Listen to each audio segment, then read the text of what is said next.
오늘도 그 보고할 기관들이 많기 때문에 효율적인 회의 진행을 위해서 업무 보고는 핵심 위주로 간결하게 해주시기를 당부드리겠습니다.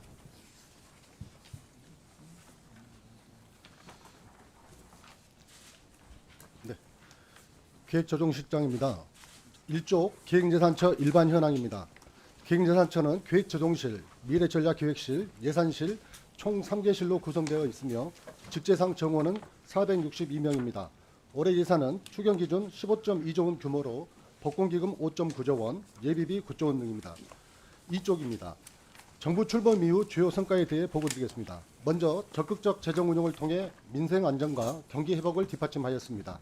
첫 번째로 대내외 불확실성이 확대되는 상황에서 두 차례의 추경을 통해 선제적으로 대응하였습니다. 지난해 7월에는 민생 회복 소비 쿠폰 지급 등 31.8조 원 규모의 새 정부 추경을 통해 경기 반등을 이끌어냈고, 올해 4월에는 고유가 피해 지원금 지급 등 26.2조 원 규모의 전쟁 추경으로 경기 회복의 흐름을 이어가는 한편 국민들의 물가 부담을 완화하였습니다. 아울러 26년도 예산은 총 지출 증가율을 8.1%로 대폭 상향하여 지방 거점 성장, AI 대전환, 에너지 전환 등에 대한 투자를 대폭 확대했습니다. 또한 금년도 공공부문 신속 집행 3강기 목표를 플러스 3.1%포인트 초과 달성하였고, 고유가 피해 지원금 등 추경 사업에 대해서도 국회 확정 3개월 이내 85% 이상 집행하는 등 집행 과정에서도 속도를 높여왔습니다. 다음 3쪽입니다. 두 번째로 지속 가능한 재정의 기반을 강화하였습니다. 26년도 예산안 편성 시 강도 높은 지출 구조조정을 통해 역대 최대 규모인 27조 원을 절감하였고, 27년도 예산안 편성 지침 발표 시에는 최초로 지출 구조조정 기준 및 네. 2026년 예산안 편성 시 이렇게 돼 있는데 2026년도 예산안이라고 해야 되잖아요. 용어가 좀 안 맞죠. 네. 연도, 연. 네. 알겠습니다. 네. 네, 도가 들어야 됩니다. 네. 네. 2026년에 예산을 만든 거예요. 2020년도를 만든 거예요. 그러니까 도가 들어간 게 맞습니다. 도가 들어간 게 맞습니다. 예. 연도가 맞. 네, 회계연도가 2026년 회계연도가 네, 맞습니다. 네. 하나 단어가 없네. 알겠습니다. 예, 아주 예리한 지적이십니다. 예. 꼭 붙이겠습니다. 네. 네. 27년도 예산안 편성 지침 발표 시에는 최초로 지출 구조조정 기준 및 추진 방안을 마련하였습니다. 또한 20년 만에 재정사업 평가 제도를 통합 재정사업 평가로 전면 개편하여 재정사업 평가의 신뢰성과 활율을 강화하였고, 26년도 평가 결과 역대 최대 규모의 지출 구조조정 대상 사업을 도출하였습니다. 국고 보조금 부정수급 근저대책 마련 추진, 그리고 미정산, 미징수 국고 보조금 확인 정리 등 국고 보조금에 대한 관리도 강화하여 25년 말 기준 역대 최대 건수의 부정수급을 적발하고 26년 6월까지 9,341억 원의 미정산, 미징수 국고 보조금 정리를 완료하였습니다. 다음 4쪽입니다. 국민참여 지방의회 등 재정 운용 체계를 혁신하였습니다. 나라 살림 운영을 국민과 함께 하기 위해 국민참여 예산 제도를 전면 개편하고 재정정보 공개도 강화함으로써 재정의 투명성을 제고하였습니다.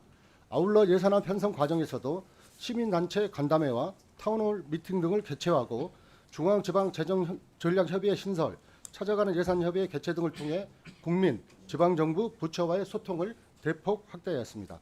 또한 지방주도 성장을 지원하기 위해 아동수당 등 7개 사업에 대해서 지방의회 원칙을 적용하고 지역 자율개정 포괄보조 규모를 3배 확대하는 한편 예비 타당성 조사와 민간 투자 사업 평가에도 인구 감소 지역 인센티브를 신설하였습니다. 다음 5쪽입니다.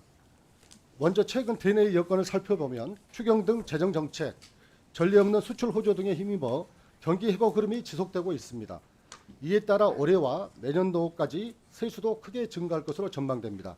다만 고물가, 고환율, 고금리 등 민생 어려움과 양극화 산업 대전환, 인구 구조 변화 등 구조적 위기가 상존하는 가운데 미래 성장 동력 확보, 구조적 위기 대응 등을 위한 지출 소요와 의무 지출 증가로 인한 재정 경직성 가중 우려도 존재합니다. 이러한 상황 하에서 이기 국공미 성장 모멘텀 지속을 위해 중장기 전략을 기획하고 재정을 적극적으로 운용하되 재정의 지속 가능성을 확보하기 위한 노력도 필요합니다. 6쪽입니다. 이러한 상황 인식 하에서 기획예산처는 새로운 미래, 든든한 재정, 행복한 국민을 비전으로 설정하고 국가발전 전략 수립을 통한 구조적 이기 대응 및 선제적 미래 대비, 적극적 전략적 재원 배분, 수요자 중심의 재정 운용 세 가지를 핵심 미션으로 하여 정책을 추진해 나가겠습니다. 7쪽 중점 추진 과제입니다. 첫 번째, 중장기 국가 발전 전략을 수립하고 구조적 위기를 극복하겠습니다.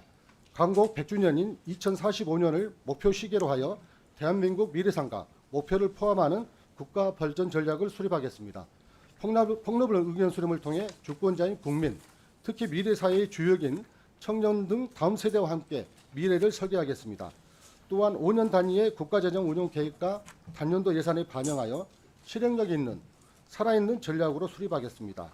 한편 AI 대전환, 양극화, 지방 소멸, 인구구조 변화, 기후위기 등 5대 구조적 위기 극복을 위해 핵심적인 과제들은 골든타임을 놓치지 않고 속도감 있게 추진하여 성과를 창출하겠습니다.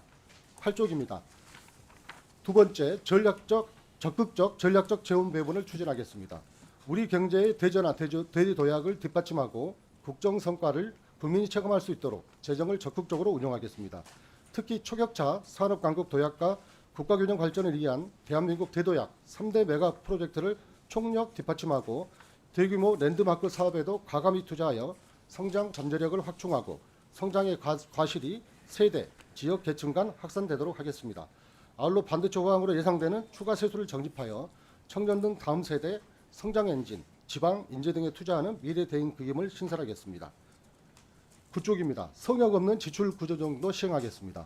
모든 재정 사업을 원점에서 재검토하여 저성과 비효율 사업은 과감히 감축 폐지하고 근본적 구조 개선을 추진하겠습니다. 필수 소요를 제외한 재량 지출은 15% 감축하고 의무 지출의 경우도 10% 수준을 감축하겠습니다. 특히 지출 구조조정 과정 전반에 민간의 의견을 폭넓게 수렴하고 세부 기준을 공개하여 객관성을 제고하겠습니다. 아울러 성과에 기반한 재정 운용 체계를 구축하겠습니다. 금년 처음 시행한 통합재정사업평가가 예산 한류의 중심축으로서 역할을 다할 수 있도록 평가 제도를 심층 진단하여 개선해 나가겠습니다. 10쪽입니다. 세 번째, 수요자 중심의 재정 운용입니다. 먼저 재정 전 과정에 걸쳐 이해관계자와의 소통을 확대하겠습니다. 국회 정당으로부터 예산안 편성 방향, 분야별 투자 중점 등 정책 제안 및 의견 수렴을 실시하고 범국가적 역량 결집이 필요한 중장기 전략 수립 시에도 국회와 적극 협업해 나가겠습니다. 재정정보 공개도 확대해 가겠습니다. 중앙, 지방 교육 재정 통계를 통합 제공하는 모두의 재정 플랫폼을 금년 말까지 구축하고 국민들께 AI 친화적인 방법으로 재정 정보를 공개하겠습니다. 국민 생애 주기별로 촘촘하고 빈틈없는 재정 지원이 되도록 청년, 고령층, 장애인 등 핵심 대상과 일자리, 주거, 자산 형성 등 분야별 대응 방안을 마련하겠습니다. 이상을 보고로 마치겠습니다. 예, 수고하셨습니다. 다음으로 신현송 한국